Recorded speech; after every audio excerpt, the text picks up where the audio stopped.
ಎಲ್ಲರಿಗೂ ನಮಸ್ಕಾರ. ಎಲ್ಲ ವೀಕ್ಷಕರಿಗೆ ಪ್ರೀತಿಪೂರ್ವಕ ಸ್ವಾಗತ. ಇವತ್ತು ನಿಮ್ಮ ಜೊತೆ ಒಂದಿಷ್ಟು ಮಾತುಕತೆಯನ್ನು ಆಡಲು ಬಂದಿರುವೆ. ವಸ್ತು ವಿಷಯ ಕಲಿಕೆ. ಹೌದು, ಕಲಿಕೆ. ಈ ಯಂತ್ರ ನಾಗರಿಕತೆಯ ಪೈಪೋಟಿಯ ಜಗತ್ತಲ್ಲಿ ನಾವು ಪ್ರತಿದಿನ ಕಲಿತಿರಬೇಕು, ಕಲಿಯುತ್ತಲೇ ಇರಬೇಕು. ಏಕೆಂದರೆ ಇಲ್ಲಿ ಒಬ್ಬೊಬ್ಬರು ಒಂದೊಂದು ಪೈಪೋಟಿಯನ್ನು ಎದುರಿಸುತ್ತಾ ಬರುತ್ತಿದ್ದಾರೆ. ಹಾಗಾಗಿ ಕಲಿಕೆ ಅನ್ನೋದು ಒಂದು ಜೀವನ ವಿಧಾನವಾಗಬೇಕು. ಪ್ರತಿ ಕ್ಷಣವೂ, ಪ್ರತಿ ಸಂದರ್ಭವೂ, ಪ್ರತಿ ಗಳಿಗೆಗಳಲ್ಲೂ ಸಹ ನಾವು ಕಲಿಯುತ್ತಾ ಬರಬೇಕು. ಏಕೆಂದರೆ ನಾವೆಲ್ಲ 21ನೆಯ ಶತಮಾನದ ಕಾಲಘಟ್ಟದಲ್ಲಿದ್ದೀವಿ.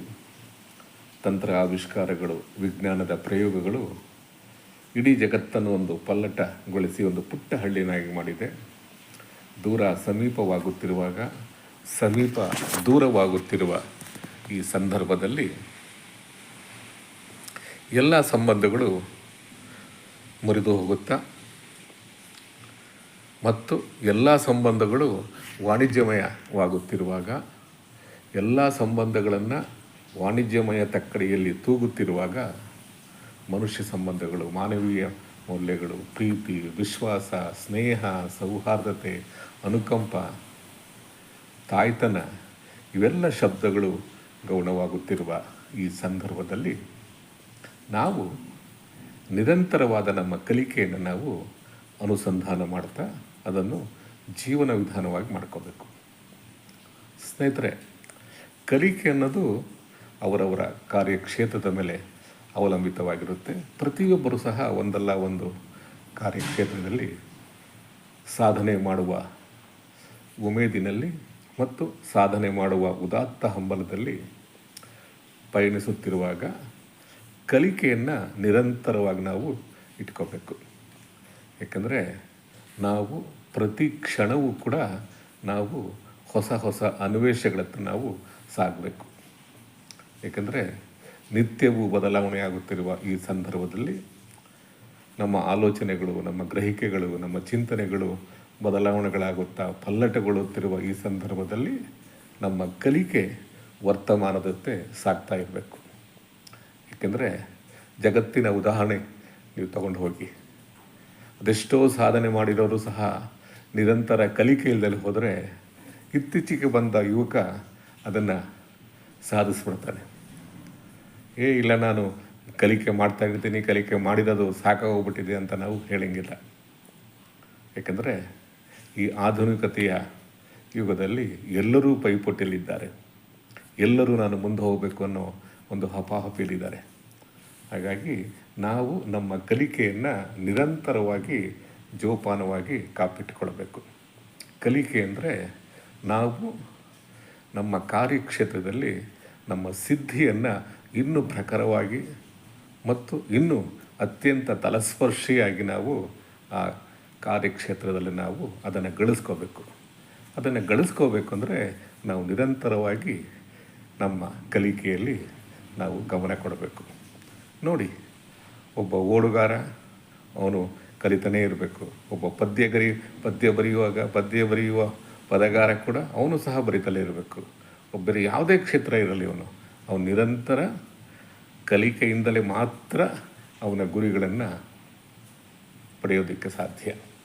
ಅದು ಯಾವುದೇ ಕ್ಷೇತ್ರ ಇರಲಿ, ಸಾಹಿತ್ಯ ಇರಲಿ, ಸಂಗೀತ ಇರಲಿ, ಸಿನಿಮಾ ಇರಲಿ, ರಾಜಕೀಯ ಇರಲಿ, ಒಂದು ಸಾಮಾಜಿಕ ಸೇವೆ ಇರಲಿ, ಯಾವುದೇ ಕ್ಷೇತ್ರ ಇರಲಿ, ಅಲ್ಲಿ ಕಲಿಕೆ ಅನ್ನೋದು ಬಹಳ ಮುಖ್ಯವಾಗಿರುತ್ತೆ. ಕಲಿಕೆ ಅನ್ನೋದು ಒಂದು ಸೃಜನಶೀಲ ಕ್ರಿಯೆ ಕೂಡ. ಆ ಕಲಿಕೆ ಅನ್ನೋದನ್ನು ನಾವು ನಮ್ಮದಾಗಿಸಿಕೊಂಡು ಮಾಡಿಕೊಡ್ಬೇಕು. ಅಂದರೆ ನಾವು ನಮ್ಮ ಆ ಕಾರ್ಯಕ್ಷೇತ್ರದ ವಸ್ತುಸ್ಥಿತಿಯನ್ನು ನಾವು ಅರ್ಥ ಮಾಡಿಕೊಳ್ಳುತ್ತಾ ನಾವು ನಮ್ಮ ಆಲೋಚನೆಗಳಿಗೆ, ನಮ್ಮ ಗ್ರಹಿಕೆಗಳಿಗೆ, ನಮ್ಮ ಚಿಂತನೆಗಳಿಗೆ ಒಂದು ಹೊಸ ಮೆರುಗನ್ನು ನೀಡುತ್ತಾ ಬರಬೇಕು.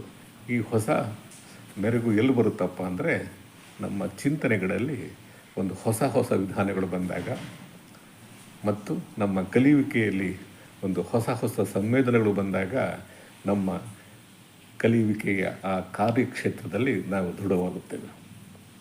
ಹಾಗಾಗಿ ನಾವು ಸದಾ ಕಲಿಕೆಯಲ್ಲಿರಬೇಕು. ಒಬ್ಬ ಹಾಡುಗಾರ ಹೇಗೆ ತನ್ನ ರಿಯಾಜ್ ಮೂಲಕ ಹಾಡುತ್ತಿರ್ತಾನೋ, ಒಬ್ಬ ಕವಿ ಯಾವತ್ತೂ ಕವಿತೆಯನ್ನು ಬರೆಯೋದಕ್ಕೋಸ್ಕರ ಏನೇನು ಬರೆದು ತನ್ನ ಹಾಳೆಗಳನ್ನು ಹರಿದಾಕಿರ್ತಾನೋ, ಹಾಗೆ ಒಬ್ಬ ಕಥೆಗಾರ ಆಗಿರ್ಬೋದು, ಕಾದಂಬರಿಕಾರ ಆಗಿರ್ಬೋದು, ನಿರ್ದೇಶಕ ಆಗಿರ್ಬೋದು, ನಾಟಕಕಾರ ಆಗಿರ್ಬೋದು, ಅವನು ಇಡೀ ಜಗತ್ತನ್ನು ನೋಡುತ್ತಾ ಮತ್ತು ಅನುಭವ ಪಡುತ್ತಾ ಆ ಅನುಭವದ ಮೂಲಕ ಕಲಿಯುತ್ತಾ ಬರುತ್ತಿರುತ್ತಾನೆ. ಹಾಗಾಗಿ ಕಲಿಕೆ ಅನ್ನೋದು ನಮ್ಮ ಜೀವನ ವಿಧಾನವಾಗಿ ಮಾಡ್ಕೋಬೇಕು. ಈ ಜೀವನ ವಿಧಾನ ಅಂದರೆ ನಾವು ನಮ್ಮ ಕಾರ್ಯಕ್ಷೇತ್ರದಲ್ಲಿನ ಆ ಕಲಿಕೆಯ ಒಂದು ಉದಾತ್ತವಾದ ಗುಣವನ್ನು ನಾವು ಅನುಭವಿಸ್ಕೊಂಡು ಆ ಕಾರ್ಯಕ್ಷೇತ್ರದ ಆ ಕಾರ್ಯತತ್ಪರತೆಯನ್ನು ನಾವು ಕಾಪಾಡಿಕೊಳ್ಳುತ್ತಾ ಮುಂದೆ ಸಾಗಬೇಕು. ನಾವು ಹೆಚ್ಚು ಕಲಿತಷ್ಟು ಹೆಚ್ಚು ಕಲಿಕೆ ನಾವು ಮಾಡಿದಷ್ಟು ನಮ್ಮ ಆ ಕಾರ್ಯಕ್ಷೇತ್ರದ ವಸ್ತುವಿನಲ್ಲಿ ಒಂದು ಗಟ್ಟಿತನ ಬರುತ್ತೆ, ಒಂದು ಮಾಗುತನ ಬರುತ್ತೆ. ಮಾಗುತನ ಬಂದಾಗ ನಾವು ಬಾಗ್ತೀವಿ. ಹೇಗೆ ಮಾವಿನ ಹಣ್ಣು ಎಲೆಯಾಗಿ, ಚಿಗುರಾಗಿ, ಹಣ್ಣಾಗಿ ಹೇಗೆ ಬಾಗುತ್ತೋ ಹಾಗೆ ನಾವು ಮಾಡ್ತೀವಿ. ಅದಕ್ಕೋಸ್ಕರ ನಮ್ಮ ಕಾರ್ಯಕ್ಷೇತ್ರದಲ್ಲಿ ಈ ಕಲಿಕೆ ಅನ್ನೋದು ತುಂಬ ಬಹುಮುಖ್ಯವಾದ ಪಾತ್ರ ವಹಿಸುತ್ತೆ. ನಾವು ನಿರಂತರವಾಗಿ ನಮ್ಮ ಕ್ಷೇತ್ರದಲ್ಲಿ ಕಲಿಕೆಯನ್ನು ಮಾಡಿಕೊಳ್ಳುತ್ತಾ ವರ್ತಮಾನದ ಜೊತೆ ನಾವು ಅನುಸಂಧಾನ ಮಾಡ್ತಾ ಆ ಕಲಿಕೆಯನ್ನು ನಾವು ವರ್ತಮಾನದ ಜೊತೆ ನಾವು ಅನುಸಂಧಾನ ಮಾಡಿಕೊಳ್ಳುತ್ತಲೇ ಆ ಗ್ರಹಿಕೆಯನ್ನು ಮುರಿದು ಕಟ್ಟುತ್ತಾ ಒಂದು ಹೊಸ ಸಂವೇದನಾಶೀಲತೆಗೆ ನಾವು ಜಾರಬೇಕು. ಸ್ನೇಹಿತರೆ, ಇಷ್ಟು ಸಾಕು ಅಂತ ಕಾಣುತ್ತೆ. 7 ನಿಮಿಷ ಆಯಿತು. ವಿಡಿಯೋ ಇಷ್ಟ ಆದರೆ ಲೈಕ್ ಮಾಡಿ, ಶೇರ್ ಮಾಡಿ, ಸಬ್ಸ್ಕ್ರೈಬ್ ಮಾಡಿ. ನಮಸ್ಕಾರ.